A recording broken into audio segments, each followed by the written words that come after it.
कांग्रेस और भाजपा ने महात्मा गांधी और लाल बहादुर शास्त्री को दी श्रद्धांजलि।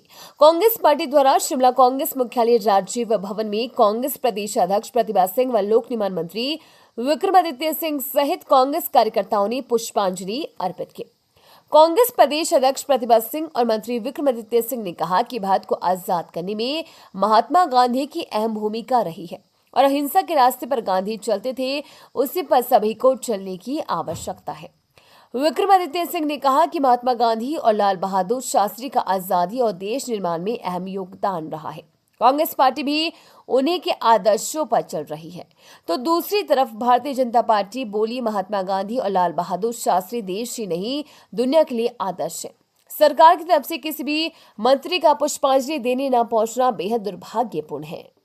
यहाँ पर कांग्रेस भवन में एकत्रित हुए हैं महात्मा गांधी जी को श्रद्धा के सुमन अर्पित करने के लिए। हमारे लाल बहादुर शास्त्री जी जिनका जन्मदिन भी आज होता है, उनको हम श्रद्धा के सुमन अर्पित करते हैं। उनकी योगदान देश के लिए और विश्व में आज सारे भारतवर्ष के लोग बल्कि विदेश के लोग भी इन महान हस्तियों को अपने श्रद्धा के सुमन अर्पित करते हैं और उनकी योगदान को सब याद करते हैं। तो इसी उपलक्ष्य पर आज हम भी एकत्रित हुए हैं। उनके जन्मदिन के दिन हम लोगों ने जो उनको श्रद्धा के सुमन अर्पित करने, उसके लिए सभी की जनभावनाएं आज हमारे साथ हैं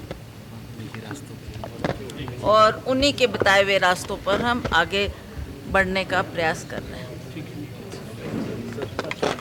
गांधी जयंती के अवसर पर और साथ ही साथ जो देश के दूसरे प्रधानमंत्री स्वर्गीय लाल बहादुर शास्त्री जी, उन दोनों की आज जो है वो जन्मतिथि है और दोनों का देश के आज़ादी में भी और देश को बनाने में भी और देश को एक दिशा देने में एक बहुत बड़ा योगदान रहा है।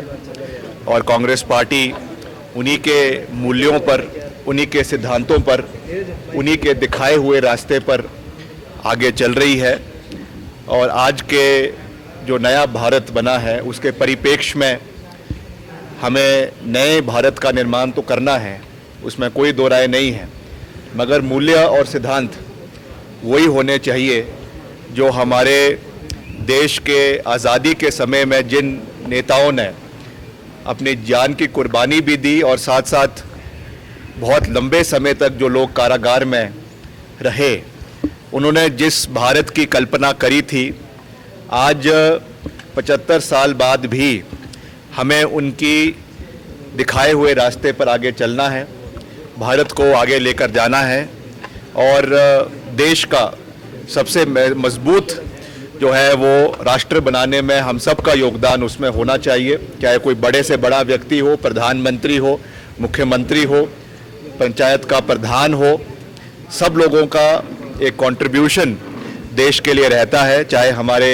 बिजनेसमैन हैं, चाहे हमारे एडवोकेट्स हैं, चाहे हमारे किसान हैं, हमारे बागवान हैं, सब लोग मिलकर भारत को बनाते हैं, सब लोग मिलकर देश को बनाते हैं और सभी का योगदान जो है वो देश निर्माण में, प्रदेश निर्माण में रहता है। तो मैं तो आज यही कह सकता हूँ कि इन दोनों महापुरुषों के सिद्धांत, इनके दिखाए हुए रास्ते, इनकी जो सोच है, उस पे हमें निरंतर आगे चलता रहना है और देश को और प्रदेश को विकास की राह में आगे ले जाने की सख्त आवश्यकता है। देश पहले से मना रहा है, लेकिन पिछले 10 वर्षों से जब से देश की भागदौड़ माननीय नरेंद्र मोदी जी के नेतृत्व में आई, तो इसको स्वच्छता अभियान के रूप में पार्टी मना रही है। माननीय मोदी जी का जन्मदिन हम 17 तारीख से लेके 2 अक्टूबर तक सेवा संकल्प और पखवाड़ा के रूप में बनाते हैं और इसमें अनेक कार्यक्रम पार्टी आयोजित करती है। 17 तारीख को माननीय मोदी जी के जन्मदिन पर प्रदेश में अनेक स्थानों पर ब्लड डोनेशन कैंप आयोजित किए, जिसमें लगभग 1000 यूनिट ब्लड जो है वो भारतीय जनता पार्टी, युवा मोर्चा व अन्य कार्यकर्ताओं द्वारा दिया गया। उसके उपरांत भारतीय जनता पार्टी ने जो खिलाड़ी हैं, अभी हाल ही में निषाद कुमार जी ने जो पैरालंपिक में जो पदक जीता, उनको भी ऊना में सम्मानित किया गया। और भारतीय जनता पार्टी अनेक क्षेत्र में अलग अलग से कार्यक्रम आयोजित कर रही हैं, जिससे लोगों को इसमें जोड़ा जा रहा है। आज महात्मा गांधी जी की पुण्यतिथि है, 2 तारीख को पूरे देश के अंदर भारतीय जनता पार्टी स्वच्छता अभियान के रूप में मना रही है। जब से पिछले 10 वर्षों से स्वच्छता अभियान पार्टी ने आयोजित किया, इसमें लगभग 1 करोड़ से अधिक शौचालयों का निर्माण किया गया और ये स्वच्छता अभियान एक विश्व स्तरीय विश्वव्यापी अभियान हो गया है।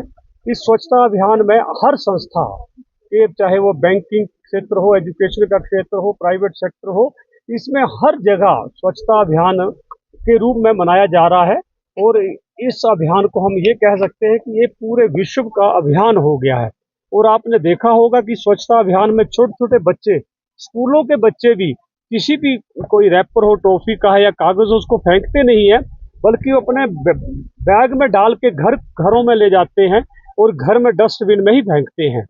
तो ये एक ऐसा अभियान है जिसका पूरे देश में माननीय मोदी जी ने जब से शुरू किया तो पूरे विश्व में देश की साख बढ़ी। स्वच्छता के कारण यहाँ पर डायरिया की प्रॉब्लम आती थी, लेकिन आपने देखा कि पिछले कम से कम 5 लाख से अधिक डायरिया के कम मरीज आए। तो ये जो अभियान है, भारतीय जनता पार्टी इसको हर क्षेत्र में, चाहे स्कूल है, मंदिर है, मस्जिद है, गुरुद्वारा है या खेल के स्पोर्ट्स के मैदान है, वहाँ इसको आयोजित कर रही है। को प्रदेश में कांग्रेस की सरकार बनी है, केंद्र के जो भी कार्यक्रम होते हैं, चाहे योगा दिवस है, स्वच्छता अभियान है, इसमें कहीं ना कहीं सरकार कन्नी काटती रहती है। और इसका उदाहरण आपने अभी खुद ही देखा है कि 2 अक्टूबर को महात्मा गांधी जी कोई बीजेपी के नहीं है, महात्मा गांधी जी तो एक पूरे देश के हैं और इनके जन्मदिन के ऊपर छुट्टी भी मनाई जाती है स्कूलों में। और आपने प्रोग्राम देखा कि इसमें केवल एक विधायक आए हुए थे, किसी भी मंत्री ने इसमें पार्टिसिपेट नहीं किया। ये बड़ा चिंतनीय और दुख का विषय है। जब से प्रदेश में कांग्रेस की सरकार बनी है, ये झूठ बोलती जा रही है। हाल ही में देखा जब सत्ता में आई थी, आज मैं उसमें पेपर देख रहा था कि हमारी 7 गारंटियां पूरी कर गई। मुझे नहीं लगता कि एक भी गारंटी उन्होंने पूरी की है। अभी आपने उस भेदभाव की बात की एनडीआरएफ में अभी ही हाल ही में आज ही 190 करोड़ के लगभग केंद्र सरकार ने प्रदेश सरकार को दिया और वो आज ही मेरे ख्याल उसकी किस्त आ भी गई है।